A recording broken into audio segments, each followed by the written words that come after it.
Good morning everyone. जैसा कि आप जानते हैं, चतुर्थ पाठ लास्ट वीडियो में पढ़ाया था महावीर अभिमन्यु। ये अर्जुन और सुभद्रा जी का बेटा है। 5 पांडवों में जो अर्जुन तीसरे नंबर के हैं, उनका बेटा। बिल्कुल अर्जुन की तरह ही वीर योद्धा है। जब द्रोणाचार्य ने चक्रव्यूह की रचना करी, महाभारत में चक्रव्यूह की रचना की, तो युधिष्ठिर जी परेशान होकर के कहते हैं कि अब इस चक्रव्यूह को कौन भेदेगा, अर्थात कौन तोड़ेगा, क्योंकि इसको तोड़ने की कला तो किसके पास है? ओनली अर्जुन के पास है, और अर्जुन कहीं और युद्ध में गया है। अब अपने बड़े पिता की परेशानी को जान करके अभिमन्यु कहता है कि हे तात, मैं स्वयं ही इस चक्रव्यूह को क्या कर दूंगा, इस चक्रव्यूह को तोड़ दूंगा, क्योंकि जब मैं माता के गर्भ में था तब मेरे पिता अर्जुन मेरी माता को चक्रव्यूह भेदने की कला को बोल रहे थे, और मैंने उस कला को क्या करा, सुन लिया। यहीं तक हमने ये लेसन पढ़ाया था। यदि आपने नहीं देखा हो तो आप लास्ट वीडियो में देख सकते हैं। आगे देखिए, युधिष्ठिरा अन्य उपायम न अचिंत्यत। युधिष्ठिरा यानी कि युधिष्ठिर को अन्य उपायम यानी कि कोई और उपाय, अन्य यानी कि कोई और, उपायम यानी कि उपाय, न अचिंत्यत, न यानी कि नहीं, अचिंत्यत यानी कि सूझा। युधिष्ठिर जी को अन्य कोई उपाय नहीं सूझा, अतः इसलिए अभिमन्यु यानी कि अभिमन्यु को चक्रव्यूह प्रवेशाय अकथ्यत, चक्रव्यूह में प्रवेश करने के लिए अकथ्यत यानी कि कहा। इसलिए अभिमन्यु को चक्रव्यूह में प्रवेश करने के लिए कहा। किसने कहा? युधिष्ठिरा यानी कि युधिष्ठिर जी ने कहा। वीर अभिमन्यु एकाकी चक्रव्यूह अविशत। वीर अभिमन्यु यानी कि वीर का मतलब वीर, अभिमन्यु नाम है, एकाकी यानी कि अकेले ही, चक्रव्यूह यानी कि चक्रव्यूह में अविशत यानी कि चले जाते हैं। वीर अभिमन्यु अकेले ही चक्रव्यूह में चले जाते हैं। युधिष्ठिर भीम नकुल सहदेव इत्यादि पांडवा अपि तत्र आगच्छन्। युधिष्ठिर भीम नकुल सहदेव जो 4 भाई थे ना अर्जुन के, युधिष्ठिर भीम नकुल और सहदेव, पांडवा यानी कि पांडव, अपि यानी कि भी, तत्र आगच्छन् यानी कि वहाँ पर आ जाते हैं। अर्थात जब अर्जुन चक्रव्यूह में प्रवेश कर जाता है तो ये चारों पांडव भी क्या करते हैं, चक्रव्यूह के बाहर खड़े हो जाते हैं। महावीर अभिमन्यु सततम अग्रे अग्रे महायुद्धम अकरोत्। महावीर अभिमन्यु जो महान बलशाली अभिमन्यु थे, सततम यानी कि लगातार, अग्रे अग्रे यानी कि आगे आगे बढ़कर, अग्रे अग्रे यानी कि आगे आगे बढ़कर, महायुद्धम यानी कि महान युद्ध, अकरोत यानी कि कर रहे थे। महावीर अभिमन्यु लगातार आगे आगे बढ़कर महायुद्ध कर रहे थे। अन्य पांडव तस्मात् दूरः एव अभवन्। अन्य पांडव यानी कि बचे हुए पांडव, तस्मात् यानी कि उन्हें, दूरम यानी कि दूर से, एवं मतलब ही, अभवन यानी कि देख रहे थे। अन्य पांडव उनसे दूर ही थे। ठीक है, आगे देखिए, आगे क्या कह रहे हैं?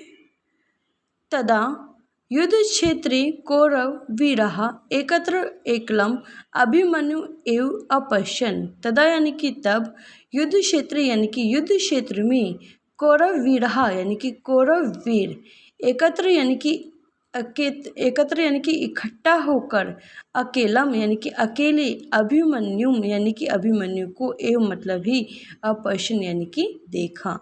तब युद्ध क्षेत्र में कौरवों ने इकट्ठा होकर अकेले अभिमन्यु को ही देखा। अब देखिए बच्चों, सभी कौरव क्या हो गए, आपस में इकट्ठा हो गए और अभिमन्यु क्या था, अकेला था। तो जितने भी कौरव थे उन सबों ने अभिमन्यु को घेर लिया। आगे देखो, कौरव वीरेषु गांधारी सुतेषु। कौरव वीरेषु यानी कि कौरव वीरों में, गांधारी यानी कि गांधारी की, सुतेषु यानी कि बेटे, गांधारी के बेटे, ज्येष्ठ यानी कि सबसे बड़ा, दुर्योधन, दुशासन, माम यानी कि मामा, शकुनी यानी कि शकुनी, कर्ण च मतलब और, कर्ण यानी कि कर्ण, प्रमुख, आसन यानी कि प्रमुख थे। जितने भी कौरवों ने उनको घेर रखा था उनमें कौन कौन प्रमुख थे, गांधारी सुतेषु यानी कि गांधारी के पुत्र दुर्योधन, दुशासन, माम शकुनी यानी कि उनके मामा शकुनी, कौरवों के मामा थे ना, गांधारी के जो भाई थे कौन थे, शकुनी, ठीक है। कर्ण च मतलब और, कर्ण प्रमुख, आसन प्रमुख थे। अब आपको पता है बच्चों, बहुत कम लोग जानते हैं जो कर्ण थे ना वो कुंती के ही पुत्र थे। विवाह से पहले उनके कर्ण नाम का बेटा हुआ था, क्योंकि उन्होंने क्या करा था, सूरज की उपासना की थी। तो उपासना करने से, पूजा करने से उनको एक पुत्र की उत्पत्ति हुई और फिर बाद में अविवाहित होने के कारण उन्होंने क्या करा, अपने बेटे को त्याग दिया।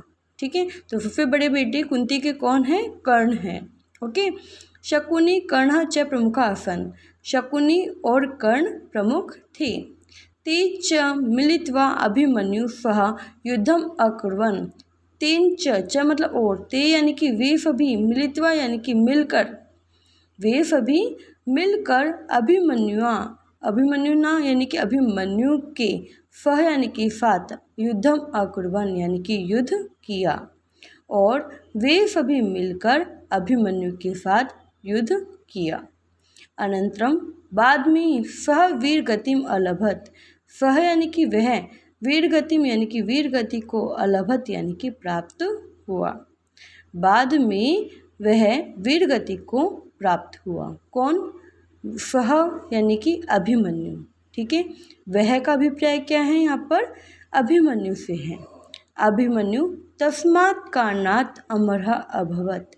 अभिमन्यु यानी कि अभिमन्यु, तस्मात् कारणात् यानी कि इसी कारण से, अमर अभवत अमर हुए हैं। अर्थात शकुनी, दुर्योधन, दुशासन, कर्ण जैसे वीरों से अकेले लड़ते लड़ते ये युद्ध में वीर गति को प्राप्त हुए हैं, इसलिए ही इनका इतिहास में नाम है। क्योंकि बिल्कुल अर्जुन की तरह ही अभिमन्यु भी क्या थे, महावीर थे। ठीक है, आई होप सो आपको ये स्टोरी समझ में आई होगी। बच्चों, जैसा कि मैं हमेशा कहती हूँ, हिंदी अनुवाद बहुत इम्पोर्टेंट है, तो आप इन पैराग्राफ की हिंदी अनुवाद करेंगे, शब्दार्थ आप लोगों ने कर ही लिए होंगे। अगर कोई मीन्स नहीं आए तो आप शब्दार्थ इसमें से पढ़ करके देख लेंगे। यदि आपको फिर भी कोई डाउट रहता है तो आप आराम से पूछ सकते हैं। आगे हम इसके प्रश्न उत्तर करते हैं। सबसे पहले मौखिक यानी कि ओरल क्वेश्चन, प्रश्नान उत्तरत यानी कि प्रश्नों के उत्तर आपको देने हैं। पांडवा कति आसन, पांडवा यानी कि पांडव, कति यानी कि कितने, आसन यानी कि थे, पांडव कितने थे, अफ धातु लोट लकार। तो आप बताइए कितने थे, 5 थे ना, युधिष्ठिर, अर्जुन, नकुल, सहदेव और भीम। तो पंचहा यानी कि 5 थे। चक्रव्यूह कम अरचित, चक्रव्यूह यानी कि चक्रव्यूह कम यानी कि किसने, अरचित यानी कि रचना की थी, चक्रव्यूह की किसने रचना की थी। तो आपने पढ़ा है द्रोणाचार्य, यानी कि द्रोणाचार्य ने इसकी रचना की थी। नेक्स्ट क्वेश्चन है, अभिमन्यु माता का आसित, अभिमन्यु की माता का यानी कि कौन, आसित यानी कि थी, अभिमन्यु यानी कि अभिमन्यु की माता। ध्यान रखिए, पांडवों की माता नहीं पूछा, किसकी माता पूछा है, अभिमन्यु की माता पूछा है। तो अभिमन्यु की माता कहाँ आसित यानी कि कौन थी, तो आप आंसर देंगे सुभद्रा। ठीक है, क्या आंसर देंगे, सुभद्रा। और अभिमन्यु ना सह मिलित्वा केन अयुध्यंत, अभिमन्युना यानी कि अभिमन्यु के, फह यानी कि फात, मिलित्वा यानी कि मिलकर, के अयुध्यंत यानी कि किसने युद्ध किया था। अभिमन्यु के साथ किसने युद्ध किया था? कौरवों ने युद्ध किया था ना। तो इसका आंसर कहाँ से आ जाएगा बच्चों? ये रहा, दुर्योधन, दुशासन, माम, शकुनी, कर्ण।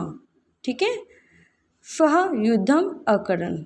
ठीक है, अब देखो यहाँ से आप लगा लीजिएगा कि दुर्योधन, दुशासन, माम, सह, शकुनी, कर्ण, च, ठीक है, कर्ण च मिलित्वा अभिमन्युनाम सह युद्धम अकरत। ठीक है, जो अंडरलाइन की है वही इसका आंसर आ जाएगा। आप नंबर डाल दीजिएगा, 3rd नंबर का ये आंसर है।